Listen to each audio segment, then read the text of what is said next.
What would you do if a crooked HOA hijacked 2,100 acres of your mom's cherished farmland, not knowing you wield the ultimate power over their entire energy supply? I still remember that chilly autumn evening when the leaves whispered secrets of old battles and forgotten legacies. It was the night everything changed. The phone call came just after sunset, and little did I know that I was about to step into a whirlwind of betrayal, legal warfare, and a fight that would test every fiber of my being.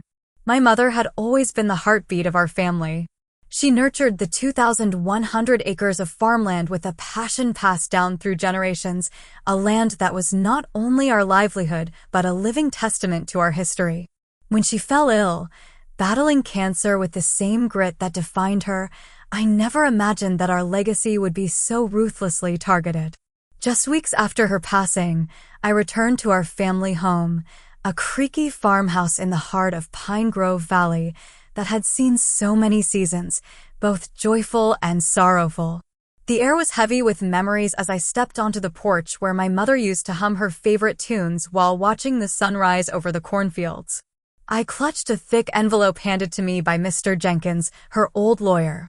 Inside were documents that said the unthinkable: the Meadowbrook Homeowners Association, HOA, had legally annexed our entire farmland.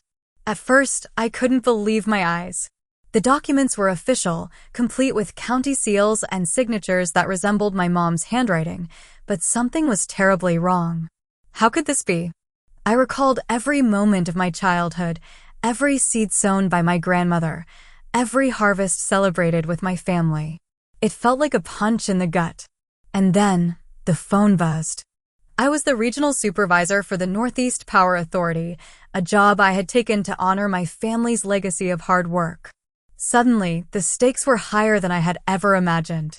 The next day, while I was still trying to wrap my mind around the injustice, a sharply dressed woman arrived on my doorstep.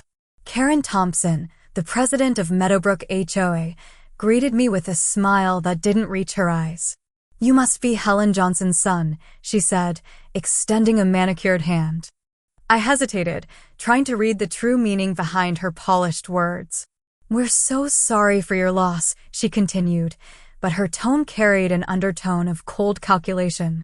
She claimed that according to recent county records, the farmland now fell under the jurisdiction of the HOA due to covenant violations, even though the land had been in my family since 1920. My heart pounded as I examined the document Karen handed me. There were discrepancies that I couldn't ignore. My mother had never consented to any such annexation, and I quickly recalled the countless nights she spent poring over old deeds and records. I began to suspect that my mother's signature had been forged, that the HOA had exploited her vulnerability while she was at her weakest. That evening, as I sat alone in the dim light of our old farmhouse kitchen, I found myself surrounded by a storm of memories and unanswered questions. I rummaged through her locked filing cabinet and, to my astonishment, discovered a leather-bound journal. The cover simply read, "Keep fighting." As I turned the pages, my mother's handwriting revealed a litany of hardships: relentless HOA harassment, disputes over trivial matters like the visibility of her tractor, and even the mysterious shifting of property boundaries. The last entry, written during her final days in the hospital, mentioned secret evidence and a contact, Sarah Winters, an attorney known for taking on corrupt corporate giants. Fueled by both grief and a burning sense of justice, I reached out to Sarah. Over the next few days, we meticulously gathered evidence. Photographs of original boundary markers, copies of the real property lines, recordings of ominous conversations with HOA board members, and even tax forms all painted a damning picture. My mother had been systematically exploited by a powerful organization that cared more about profit than people. But there was a twist in this tangled web of betrayal. Unbeknownst to the corrupt HOA, I controlled the entire region's power grid. Every home, every business, and every streetlight in our county depended on the network I managed. This was a secret weapon I had kept hidden, a tool that now became my leverage. While the HOA confidently moved forward with their plans, sending cease and desist orders, starting unauthorized construction, and even threatening further legal action, I was quietly preparing my counterstrike. I remember one particularly harrowing day when bulldozers and construction equipment began encroaching on our farmland. The sight of yellow machines tearing down a row of ancient maple trees that my great-grandfather had planted, filled me with a mix of rage and determination. I stepped outside, meeting the gaze of Karen Thompson, who casually remarked, "Beautiful day for progress, isn't it?" Her words felt like a slap in the face. I knew then that I could not let them erase decades of history. The conflict reached its boiling point at the HOA's community meeting. I walked into a packed community center, a folder of irrefutable evidence clutched tightly in my hand.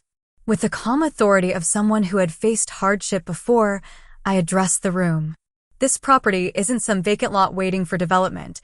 It's our heritage, our home, and a legacy that my mother fought for with every breath," I declared. Gasps filled the room as I laid out the documents, original property deeds, my mother's journal entries, and even the unmistakable signatures proving that the annexation papers were forgeries. The tension in the room was palpable. Karen tried to regain control, her voice quavering as she insisted that the documents were valid. But I wasn't done yet. With a steady hand, I revealed the greatest twist of all, a technical diagram of the county's power grid. I pointed out that the entire Meadowbrook development was dependent on Substation 12, a facility I personally redesigned and oversaw.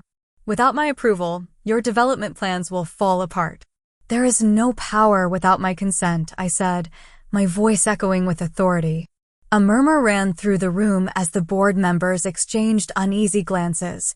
The HOA's grip began to falter. The legal and technical evidence was overwhelming. In a dramatic climax, the judge in the ensuing courtroom battle upheld our claims, and it was revealed that the forged documents had no legal standing. The court ordered an immediate halt to all unauthorized construction, and the HOA's actions were declared null and void.